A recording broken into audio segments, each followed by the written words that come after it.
So, when we talk about women saying, "Hey, I'm awesome," we're not talking about everyone else thinking they're awesome. We're thinking about ownership, embracing it in your soul of who you are being awesome.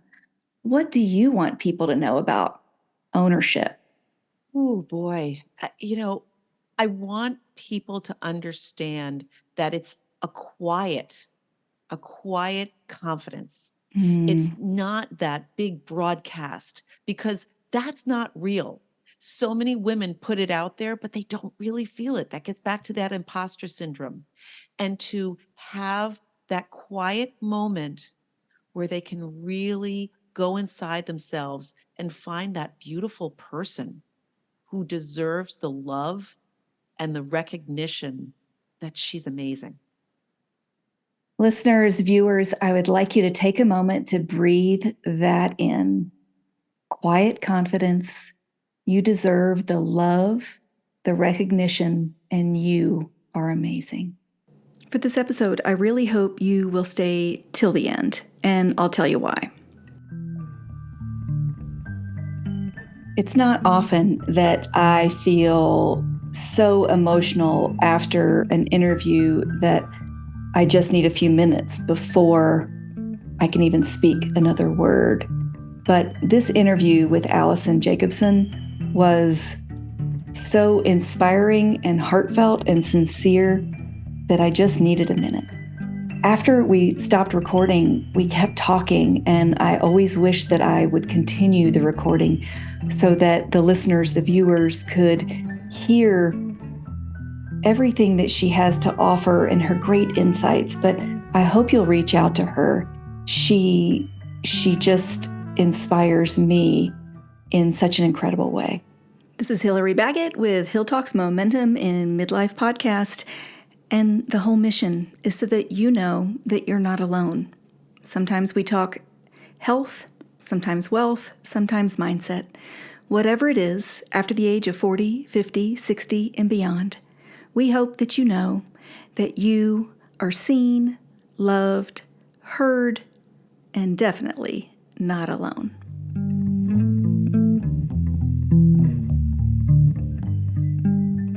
Oh, today you're in for a treat. You're going to meet my guest, Alison Jacobson. She's known as the Midlife Maverick.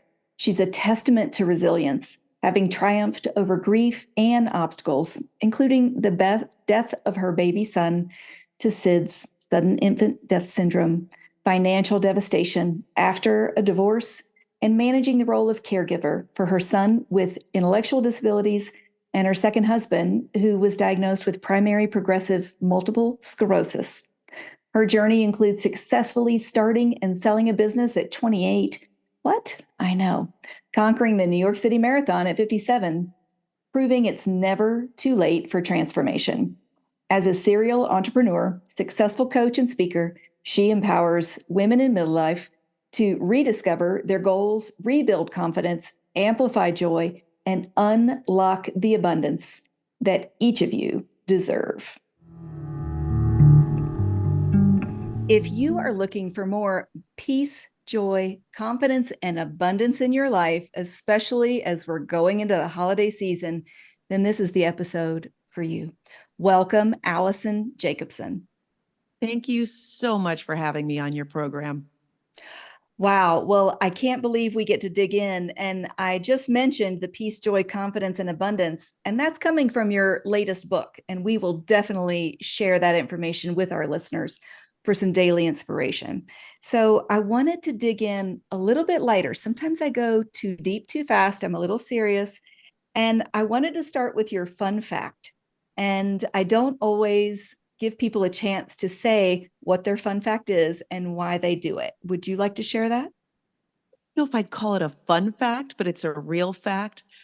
I constantly post unflattering photos of myself.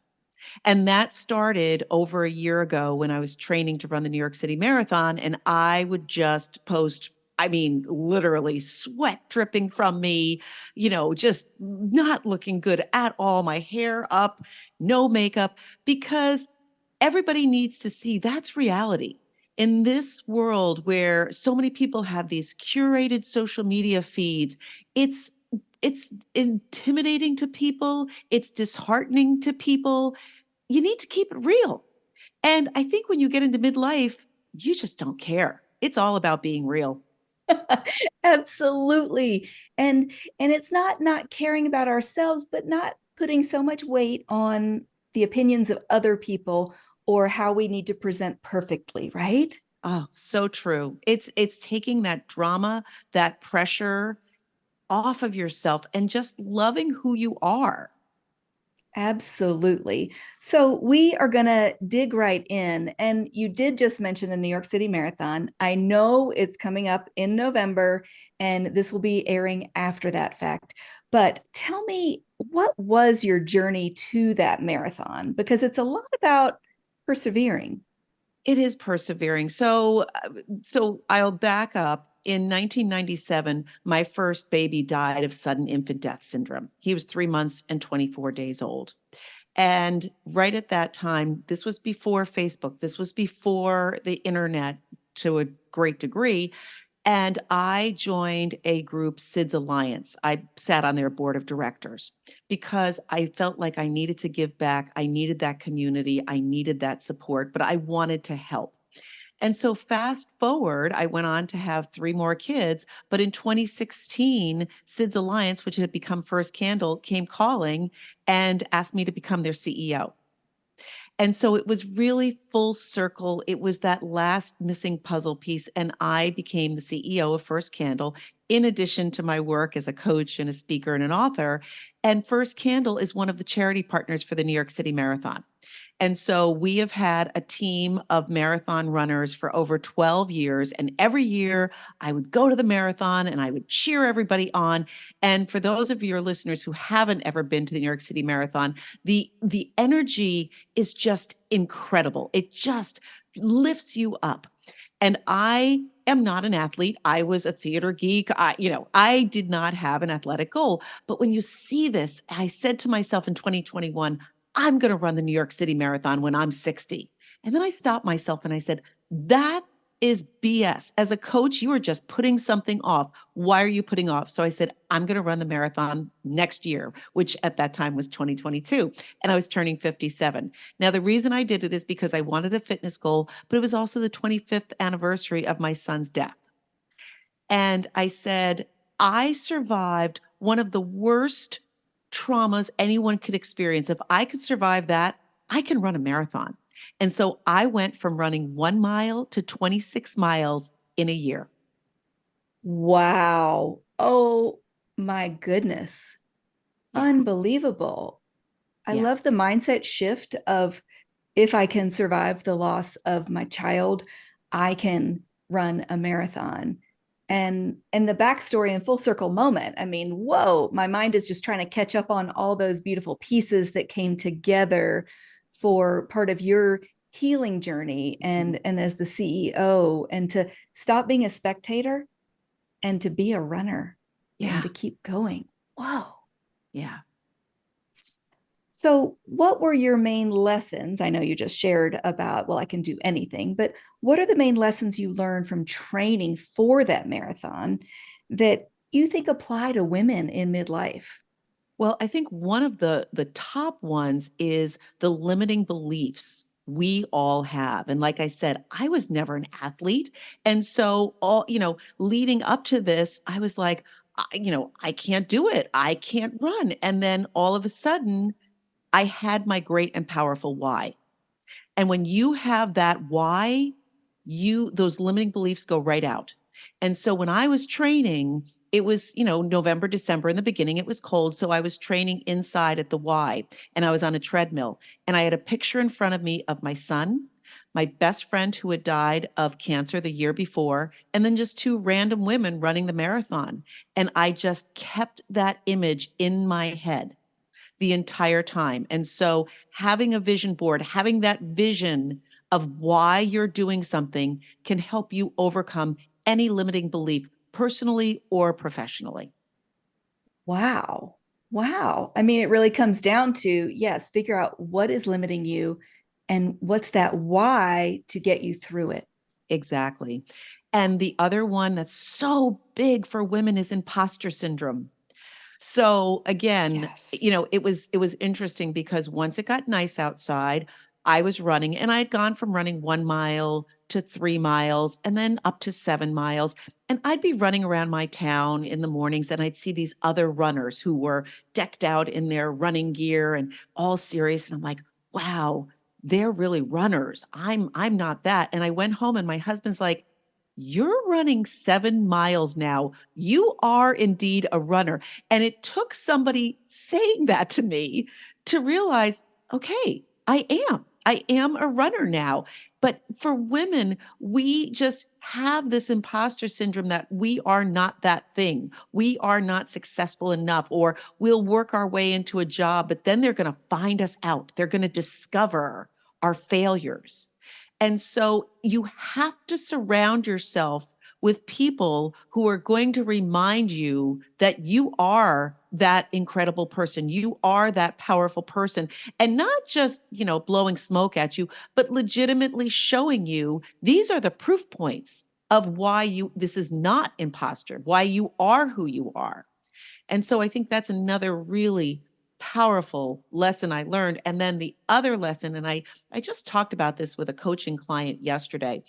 You need to see your end goal without a doubt. You need to see yourself succeeding, but you also need to see yourself stumbling and falling, because Okay. along the way, you are going to stumble.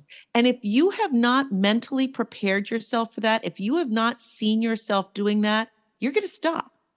And so with the marathon, yes, I envisioned myself crossing that finish line, but I also knew that at mile 16, that's one of the hardest miles, because before that, you're running through Brooklyn. And I can't tell you the crowd, there's a band at every mile. The crowd just swarms out into the street and you can only run single file because they are just high-fiving you and the energy is amazing.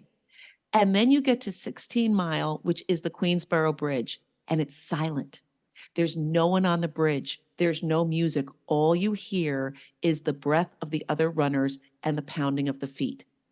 And that's when your mind starts playing tricks on you, because all of a sudden you went from this surging crowd to nothing. And you're running up an incline, a pretty steep incline.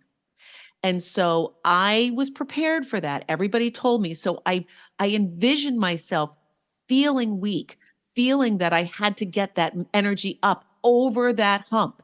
Because if I hadn't seen those trials, those hard times, I couldn't have made it to my end goal. So you've got to see your stumbles. You've got to see how you're going to overcome them, expect them so that you can get to the finish line. Oh, wow. That's really important for our listeners and the viewers over on YouTube, because you need to not just see yourself crossing that finish line, but anticipate those challenges, those low points, when you feel alone, when you feel like you've got that leg cramp, when your hip is giving out, when you've got to use the bathroom, all those things that marathoners face of the, yep, I might have to pause. I might have to slow down. I might have to walk a mile. um, and then knowing that you've set up those success things once you cross that bridge, literally, that then there's going to be more support waiting for you. And Yeah. what is that in the background for our viewers over on YouTube? So exciting. That is my medal from last year. And, I have to tell you, Hillary, like I said, the reason I ran that marathon was because of my son. Now, daylight savings time, it was dark, and runners have a different time they start, and the beginners are way late. I didn't start till 11:30. And honestly, my only goal was to finish before the street sweeper was coming. That's all I cared about. Just wanted That's to a do good, that. And it was dark. It was 6:30 when I finished, but that elation, I have a picture of me in the dark screaming and crying because I knew my little angel was running with me and I had done it. oh, I need a minute on that. I'm like, wow. And you're talking about when you've crossed the finish line, it Yeah. was dark. So you Yeah. started and it was 11:30 in the morning, Yeah. but yeah. Yeah. Yeah. Whew. Well, you had your strong vision. You already knew what your obstacles were going to be, but you also had that clear vision of, I want to finish before the street Yeah, sweeper is finished up. exactly. Right. And just Exactly. knowing, sometimes my goal for my half marathon was I don't want to be last. Yeah, And I set a random time goal. I'm like, let me see if I can do 2 hours. right. And when I got my results, 1 hour, 59 minutes, 59 seconds. That gives me chills. That's And incredible. I'm like, oh my gosh, I think I just made up that number. But no, we discount ourselves as women. Mhm. I set a goal, I did the training, I did the preparations, I did the nutritional support, I did the hydration support, I did a whole lot of Epsom salt baths. Uh, and then I made it. Yeah. And that was very lucky because that was on flat land. I'm sure Wow. if it was me, Yeah. it would have been much, much more difficult. Oh my goodness. I just love your powerful vision. I feel like we could just spend the whole episode talking about that. But I wanted to go back about navigating not just like a personal goal, like you with the New York City Marathon, with the clear intention of overcoming and supporting the SIDS Alliance, and but also in your professional life. And you're an overcomer, not just of the loss of your son, Mm. but you've also dealt with so much more. So let's talk a little bit about deciding to persevere when family life is not going as you wish. What would you like to say about that? Well, so there's two parts to that. The first part was I went through a horrific divorce, had to declare bankruptcy because all of the debt was in my name. And I actually work with women a lot about becoming financially independent and smart. From a business standpoint, I was so smart about money, but I took my eye off the ball personally, big mistake. And so I had to declare bankruptcy. And that was a humbling experience beyond belief, but it was also the best experience because, man, that taught me how to rebuild, never go back to that place, and how you can live without credit cards. You can make it on your own and understand that money doesn't have to be scary. Money is energy and you can control it. And so that was a huge lesson for me. I rebuilt my business. It became very successful. I got remarried to a man who was a former pro golfer. Unfortunately, 4 weeks after we were married, he was diagnosed with primary progressive MS. And he went from walking at our wedding to being in a power chair full time within 5 years. Now, my son, who was born after my first son died, has severe intellectual disabilities. My mother also lives with us. So, in addition to being the sole breadwinner in my family, I had my three kids, one who has intellectual disabilities, my mother living with us, and my husband who I was a caregiver for. So I'm a caregiver for three generations in my life. Wow. Yeah. Wow. Yeah. I mean, And just the fact that you show up and can smile, right? I think is a resilience and overcoming and persevering message for people because someone listening would be like, "Oh yeah, nope, tap out, I'm out. That's too much for any one person." So, where do you get your source of strength? well, it's interesting because so many people do say, I could never do what you do. I could never survive that. You know what?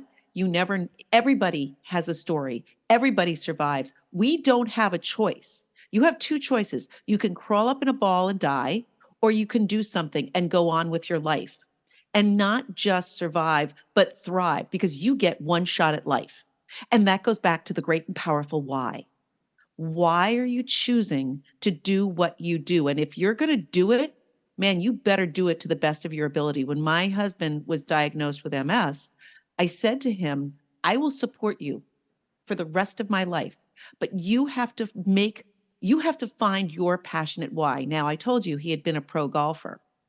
He couldn't golf anymore. But what he did find was an organization called the Stand Up and Play Foundation that has something called the Paramobile. It straps you into a golf cart, takes you out to the hole, stands you up, and allows you to play golf.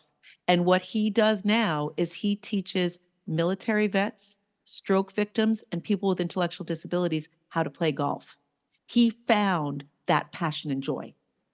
Wow. Wow. For just the listeners and who can't see my face, that's just amazing.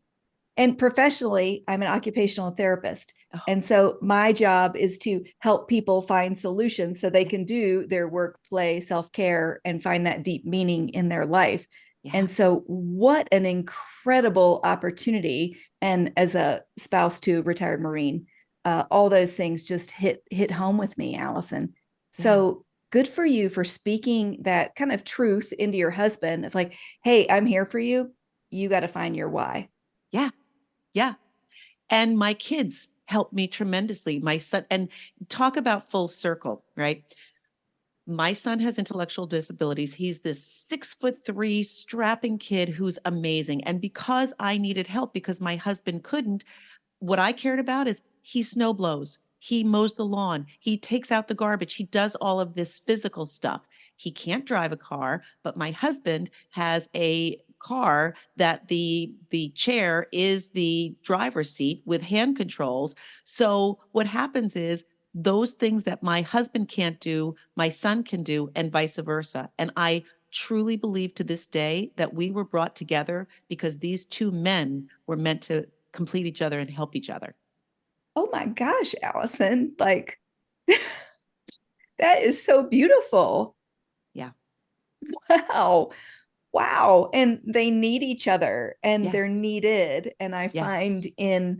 in caregiving and healthcare, it's not really fun to always be cared for. It's No. so meaningful to be able to contribute and to give back. And so to have this beautiful link intertwining in your family chain that everybody needs each other. Yeah. And that, to answer your question, is how I keep going on. I give because the power of giving, the Mm. power of volunteering and giving to others is what really inspires people. People want to feel needed, like you said. And when I can give and I can help one woman not go through the trials and the tribulations I did with my divorce or with my bankruptcy and make her strong and confident to stand on her own, I've won. You have won. Ooh, wow. Well, thank you for talking a little there so I could gather my composure a little bit. I knew your story would inspire so many others, and that's why I wanted to share so much of it. I know we talk about identifying the barriers, and I think you've really kind of considered, you already kind of shared the biggest barriers that hold women back, and it's mindset, disbelief, not having the powerful why, the imposter syndrome, and needing kind of those proof points. So you need to surround yourself with people who are going to speak that life into you, that believing for you when you don't have the belief, being strong for you when you don't have it. Oh Was man, there yeah. anything else you wanted to share about, hey, midlife women? Here's what I want you to know. If I could tell you one or two things, what would that be? Loving boundaries, loving boundaries. There are many times that your well meaning adult children were going to say, Mom, running the marathon, I'm a little worried about your bones. Mom, you want to start a business at 50? I don't know. That's a little tricky. Mom, you want to go back to school? Why would you want to do that? They mean well, usually, but loving boundaries. That is not who you should be sharing those dreams with until you're taking action. It is finding those networks. It's finding that support from women, from organizations. I have my site, I have a Facebook group, Midlife Mavericks, where you need to find support from those people who are going to lift you up, who believe in you and are going to say to you, of course you can do it. Why not? And you have to create those boundaries. The biggest joke with my husband, he is kind of a half empty glass kind of guy. When I came home from the marathon in 2021, I said, I'm going to run the New York City Marathon next year. And he's like, oh, I don't know, honey. And I went, game on.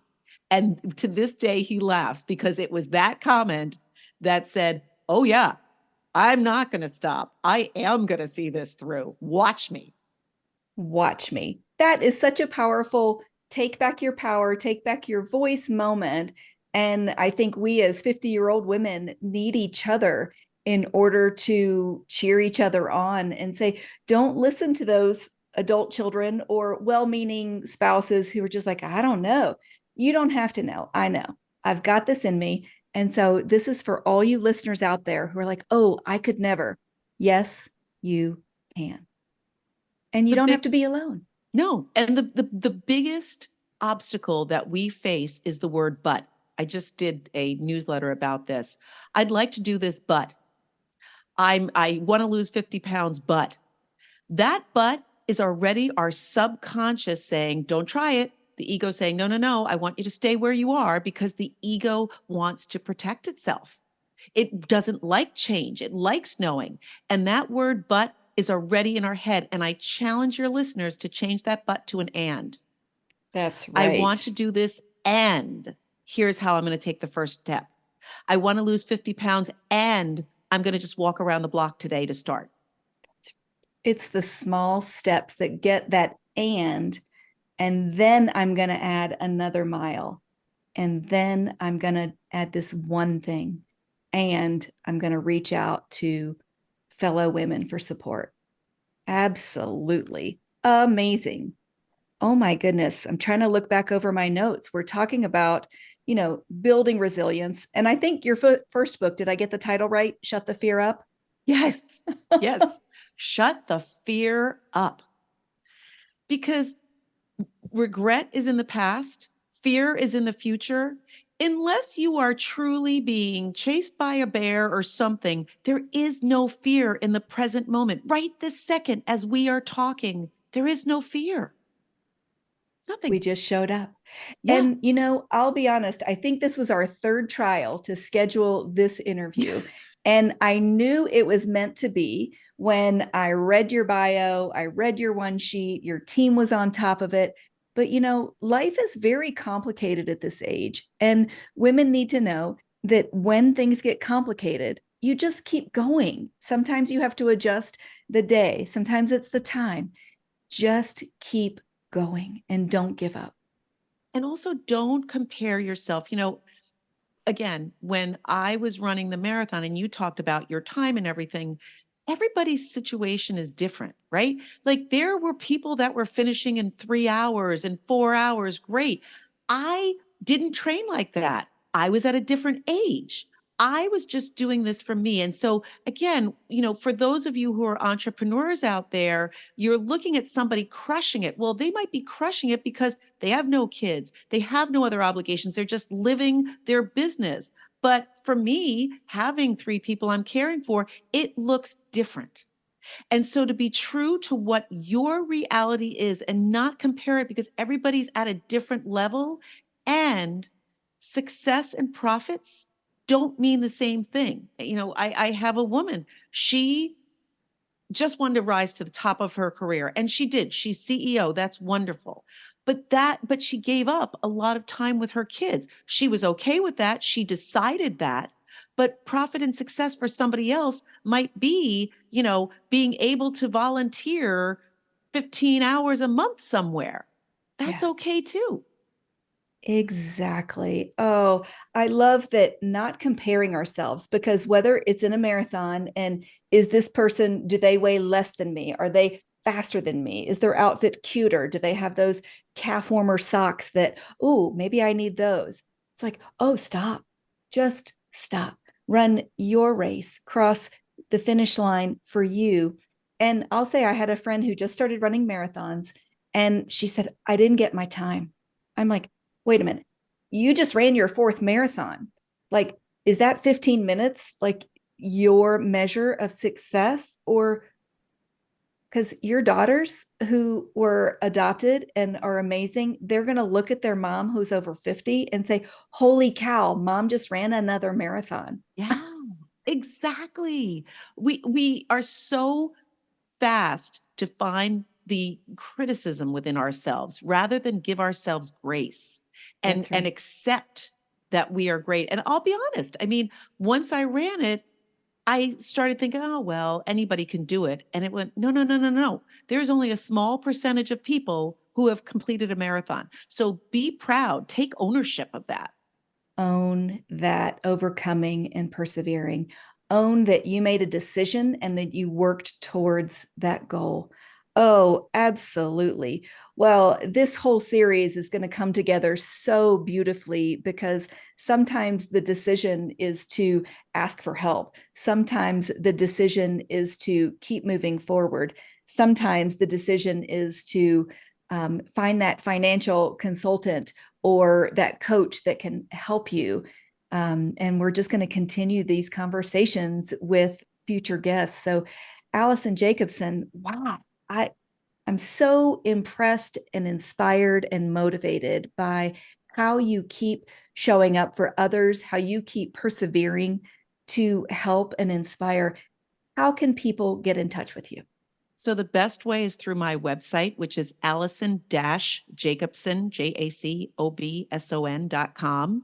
And on Instagram, it's just _Alison Jacobson. And I have a freebie that you're going to be able to offer your clients too, which is 5 steps to release fear and live boldly, which can help overcome and persevere. Amazing. And you're Alison with one L, correct? Correct. Okay, that's important. So Alison-Jacobson.com. Oh my goodness. Thank you so much for today. What a joy. Thank you so much for having me. I really enjoyed meeting you and talking to your listeners. Thanks for staying till the end. And here are the takeaways. If you're intimidated by someone who is a published author, who runs a podcast, who has run a marathon, and is caregiver for 3 generations in her family, then you probably have a right to be. Well, that's me today because my guest, Alison Jacobson, is all these things and so much more, and so much more. Alison, what would you love people to take away from our talk today? It's so interesting that you say being intimidated because I feel like, what have I done? And I think that a lot of women feel that way.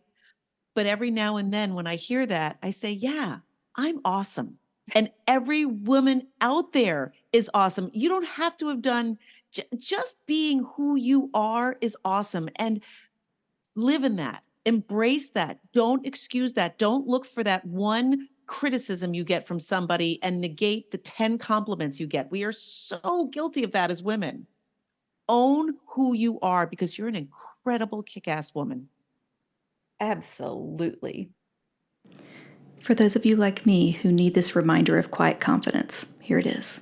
So, when we talk about women saying, hey, I'm awesome, we're not talking about everyone else thinking they're awesome. We're thinking about ownership, embracing it in your soul of who you are being awesome. What do you want people to know about ownership? Oh boy. I want people to understand that it's a quiet confidence. It's not that big broadcast because that's not real. So many women put it out there, but they don't really feel it. That gets back to that imposter syndrome. And to have that quiet moment where they can really go inside themselves and find that beautiful person who deserves the love and the recognition that she's amazing. Listeners, viewers, I would like you to take a moment to breathe that in. Quiet confidence. You deserve the love, the recognition, and you are amazing. Thanks so much for listening. Who are you sharing this episode with today? I challenge you to think of someone who needs to hear this today.